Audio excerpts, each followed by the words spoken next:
Norint suprasti, ko reikia kūdikiui, kai naujagimiui, kai tik jisai gimsta, iš tiesų reikėtų įsivaizduoti, kaip tuos 9 mėnesius vaisius gyvena savo mamos įsčiose.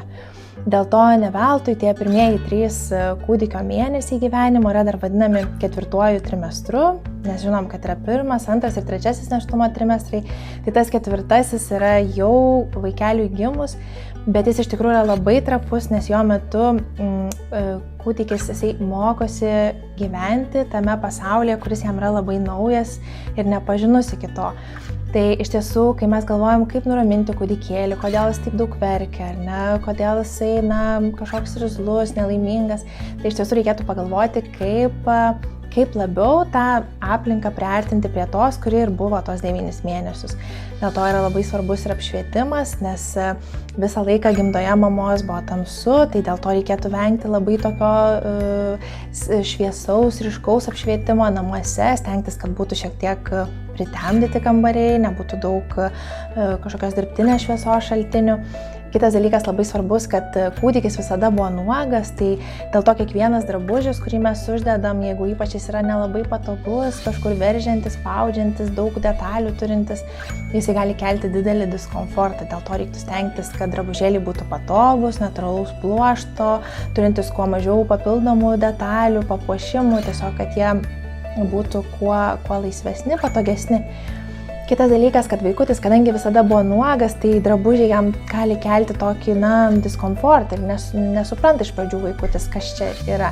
Tai iš tiesų reiktų stengtis, kad jisai pabūtų ir nuogutis šiek tiek, galima priglausti jį mamai prie krūtinės ir palaikyti jį neaprengtą. Arba ypač, jeigu, žinoma, ta šilta aplinka turėtų būti. Kitas dalykas svarbus yra triukšmas. Iš tiesų visą laiką, kol vaisius buvo mamos įsčiose, jisai girdėjo tokius prislopintus garsus, šlamėjimą, mamos kraujagyslių pulsaciją. Tai dėl to ta tyla, visiška ramybė, kurią mes dažnai stengiamės palaikyti namuose, kai vaikutis gimsta, jinai gali jį gąsdinti ir būti labai nemaloni. Dėl to iš tiesų į pagalbą tam gali ateiti baltasis triukšmas, tas vadinamas, kur galima jį tiesiog įsijungti iš mobiliųjų aplikacijų arba iš kažkokių kitų garso šaltinių. Tai tiesiog, kad vaikučiui nebūtų visiškos tylos namuose, o jis girdėtų tą tokį baltąjį ramų triukšmą, kuris jį nuramina. Kitas dalykas iš tiesų yra buvimas ant rankų. Labai dažnai mamos bijo paimti vaikus, nešioti ir kiti artimieji tarsi bijo, nes galbūt taip vaiką išpaikins nuo pat mažumės, sako, pripras prie rankų, taps rankinukas, net kiti taip sako, bet iš tiesų vaikelis visus tos 9 mėnesius buvo nešiojamas mamos.